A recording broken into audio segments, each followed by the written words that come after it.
জ্ঞান ও আদবের সূতিকাগার হিসেবে পরিচিত কওমি অঙ্গন। কিন্তু গত ১৯ এপ্রিল এক অনাকাঙ্ক্ষিত ঘটনার সাক্ষী হল টঙ্গীর জামিয়া নূরিয়া ইসলামিয়া।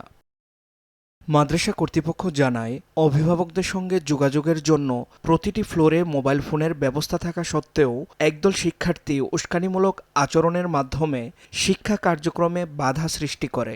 এমনকি শিক্ষকদের সঙ্গে অসৌজন্যমূলক আচরণের মতো ঘটনাও ঘটে। ছাত্ররা যে ভুলটা করেছে, মাদ্রাসায় যেহেতু নিষিদ্ধ এবং এটা হওয়াটাই উচিত, যুক্তিযুক্ত। কওমি অঙ্গনের সবখানেই, সব মাদ্রাসাগুলিতেই এটা নিষেধ। বর্তমানে স্কুল কলেজেও নিষেধ করা হয়েছে। সেই হিসেবে তারা জোর করে ব্যবহার করবে এবং মাদ্রাসার শ্রেণীকক্ষে তালা লাগানো, এটা অবশ্যই অন্যায় করেছে। সে কারণে মাদ্রাসা কর্তৃপক্ষের সিদ্ধান্ত যথার্থ। তবে এখানে একটা বিষয় যদি খেয়াল করা হয়, যে তাদের শিক্ষা জীবনের শেষ লগ্ন এটা।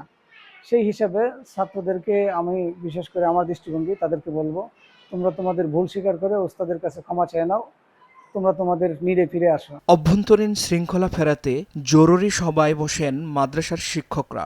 সাধারণ ছাত্রদের নিরাপত্তা ও শিক্ষার পরিবেশ রক্ষায় দাওরায়ে হাদিসের ক্লাস চলতি বছরের জন্য স্থগিত ঘোষণা করা হয়। সরাসরি সম্পৃক্ততার দায়ে ১৩ জন শিক্ষার্থীকে স্থায়ীভাবে বহিষ্কার করা হয়। এখানে আবাসিক প্রতিষ্ঠান আছে, তারা অবশ্যই মাদ্রাসার ছাত্রদের ব্যবহারের জন্য, ছাত্রছাত্রীদের ব্যবহারের জন্য মোবাইল তারা রাখবে অফিসিয়ালি।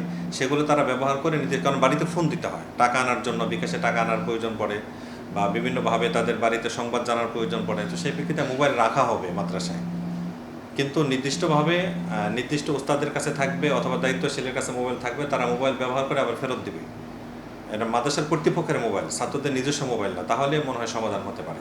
শৃঙ্খলা রক্ষায় এই পদক্ষেপ কওমি অঙ্গনের ভবিষ্যৎ শিক্ষার মান ও নৈতিক ভিত্তি আরও মজবুত করবে বলেই মনে করছেন সংশ্লিষ্ট কর্তৃপক্ষ। মুফতি জাকারিয়া হারুন, সময় সংবাদ।